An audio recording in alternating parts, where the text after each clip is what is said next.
Chegamos ao capítulo 20. Vamos pedir a direção do Espírito Santo? Meu Deus, fala conosco pela Tua palavra, ilumina o nosso entendimento e nos guia pelas veredas da Tua justiça. Em nome de Jesus. Amém. No versículo 1. E aconteceu, num daqueles dias, que estando ele ensinando o povo no templo e anunciando o evangelho, sobrevieram os principais sacerdotes e os escribas com os anciãos e falaram, dizendo, dize-nos, com que autoridade faz essas coisas? Ou quem é que te deu esta autoridade? E respondendo ele, disse-lhes, também eu vos farei uma pergunta. Dizei-me, pois, o batismo de João era do céu ou dos homens? E eles arrazoavam entre si, dizendo, se dissermos do céu, ele nos dirá, então, por que o não crestes?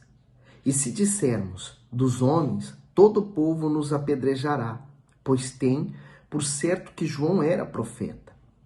E responderam que não sabiam de onde era. E Jesus lhes disse, tampouco vos direi com que autoridade faço isso. Então, eles até entendiam e sabiam que João Batista, ele era um homem de Deus, né? O povo gostava de João Batista. E João Batista apontou para Jesus, falando que ele era o Messias. Mas, infelizmente, nem todos creram nele, né? Nem todos o aceitaram. Aquela classe de sacerdotes estava ali rejeitando o próprio Deus, querendo saber com que autoridade ele fazia isso. É claro que é com a autoridade de Deus. E aí diz assim o 9. E começou a dizer ao povo essa parábola. Certo homem plantou uma vinha e arrendou-a a uns lavradores e partiu para fora da terra por muito tempo. E no tempo próprio mandou um servo aos lavradores para que lhe desse dos frutos da vinha. Mas os lavradores, espancando, mandaram no vazio.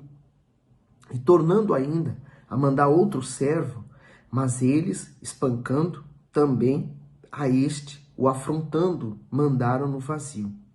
E tornou ainda a mandar um terceiro, mas eles, ferindo também a este, o expulsaram. E disse o senhor da vinha, que farei? Mandarei o meu filho amado? Talvez, vendo-o, seja respeitado.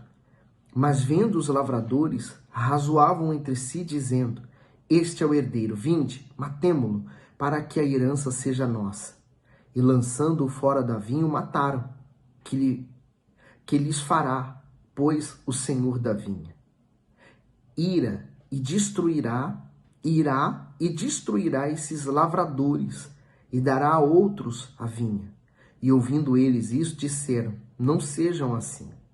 Mas ele, olhando para eles, disse, que é isto? Pois que está escrito, a pedra que os edificadores reprovaram, essa foi feita cabeça da esquina. Qualquer que cair sobre aquela pedra ficará em pedaços, e aquele sobre quem ela cair será feito em pó.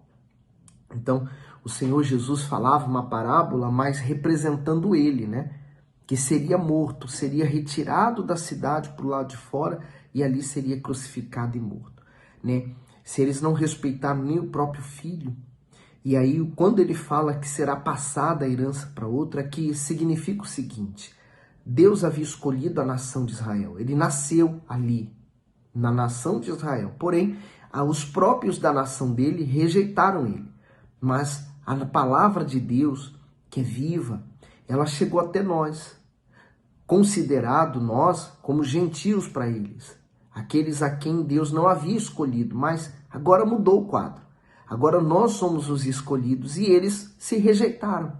Eles mesmos se rejeitaram. Por isso que o Senhor Jesus está falando que ele é essa pedra. Havia um arco, né? Um arco. E ele é feito de pedras, mas não há cimento que cola as pedras. Eles vão colocando a pedra e a última pedra que vai no centro, né? Aquela que vai fechar o arco, ela era pesada e ela é encaixada. Quando ela é encaixada e ela é batida, então ela firma todas as outras pedras, então se torna um arco. Então, Jesus é essa pedra fundamental da igreja, né? onde ela é colocada, ela é firmada. Ela foi rejeitada pelos seus. E aí ele fala que qualquer que cair nessa pedra, né? Por exemplo, tropeçar nela, quer dizer, é ser cúmplice da culpa do sacrifício do Senhor Jesus, ou aquele em que ela cair se fará pó. Por isso que Davi mesmo falou, ele falou assim, olha, eu prefiro cair nas mãos de Deus do que cair nas mãos dos meus inimigos. Porque a mão de Deus é poderosa e é misericordiosa. No 19 ele diz, e os principais sacerdotes e os escribas procuravam lançar mão dele naquela mesma hora, mas temeram o povo porque entenderam que contra eles dissera aquela parábola. E observando, mandaram espias que se fingisse justos para o apanharem em alguma palavra e o entregarem à jurisdição e poder do presidente. E perguntaram-lhe, dizendo, mestre, nós sabemos que falas e ensinas bem e retamente, e que não consideras a aparência da pessoa, mas ensina com verdade o caminho de Deus. Cuidado com os elogios. Esses homens aqui estão elogiando o Senhor Jesus, mas por detrás desse elogio, eles estavam com malícia no coração, porque eles foram ali para poder pegar Jesus numa palavra. Não esqueça disso. Aqueles que elogiam, eles armam ciladas. E esses aqui estavam exatamente assim. No 22. É-nos lícito dar tributo a César ou não? E entendendo ele a sua astúcia, disse-lhe, por que me tentais? Mostra-me uma moeda de quem tem a imagem e a inscrição. E respondendo eles, disseram, de César. Disse-lhe então, dai, pois, a César o que é de César e a Deus o que é de Deus. E não puderam apanhá-lo em palavra alguma diante do povo. E maravilhados da sua resposta, calaram-se. Por quê?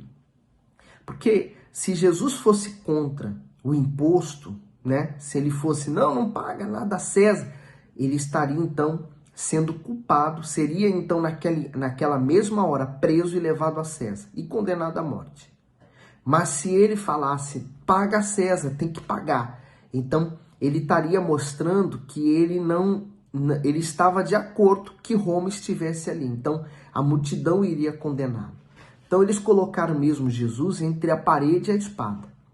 Só que o Senhor Jesus é Deus. Ele sabe o que ele fala. Por isso que ele falou, olha, dai a César o que é de César, mas dai a Deus o que é de Deus. Quer dizer, você faz o que os homens estão pedindo, mas faça o que Deus também pede.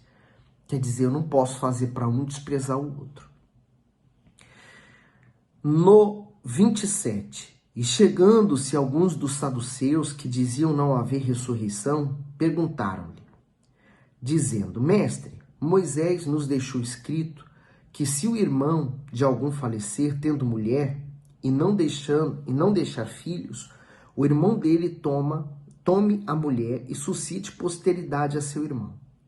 Houve, pois, 7 irmãos, e o primeiro tomou a mulher e morreu sem filhos.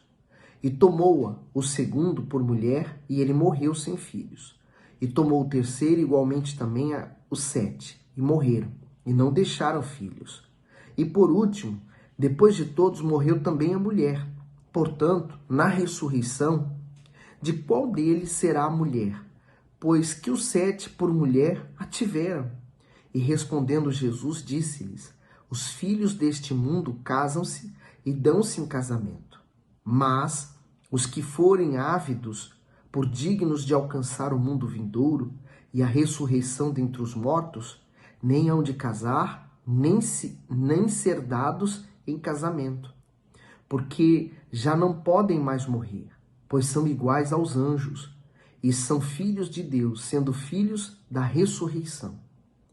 E que os mortos hão de ressuscitar também, o mostrou Moisés junto da sarça, quando chama ao Senhor Deus de Abraão, e Deus de Isaque e Deus de Jacó. Ora, Deus não é Deus de mortos, mas de vivos, porque para ele vivem todos. Então quer dizer, aqueles que morreram deixam de ser homem ou mulher. São almas viventes aqui neste mundo, mas que na eternidade vão receber um corpo glorificado, como o do Senhor Jesus. Mas não vai haver casamentos, não vai haver mais união, não vai haver mais famílias. Não, acabou. Ali nós estaremos para adorar, glorificar o nosso Senhor e Deus. Ali não haverá mais choro, ranger de dentes, não haverá mais tristeza, muito menos a morte. Todos aqueles que alcançaram a salvação estarão agora com o seu Senhor e Rei. Por isso que ele fez questão de mostrar que na ressurreição não vai mais haver o que há aqui. Por isso que não adianta a pessoa ficar pensando, eu quero curtir minha vida aqui neste mundo, vai passar. Você deve pensar sim, o que eu estou fazendo hoje, plantando para a minha eternidade com Deus. Aí, para terminar, ele diz assim no 39, e respondendo alguns dos escribas, disseram, mestre, disseste bem. E não ousavam perguntar-lhe mais coisa alguma. E ele lhes disse, como dizem que o Cristo é filho de Davi? Visto como o mesmo Davi diz no livro dos Salmos, disse o Senhor ao meu Senhor, assenta-te à minha direita, até que eu ponha os teus inimigos por escabelo dos teus pés.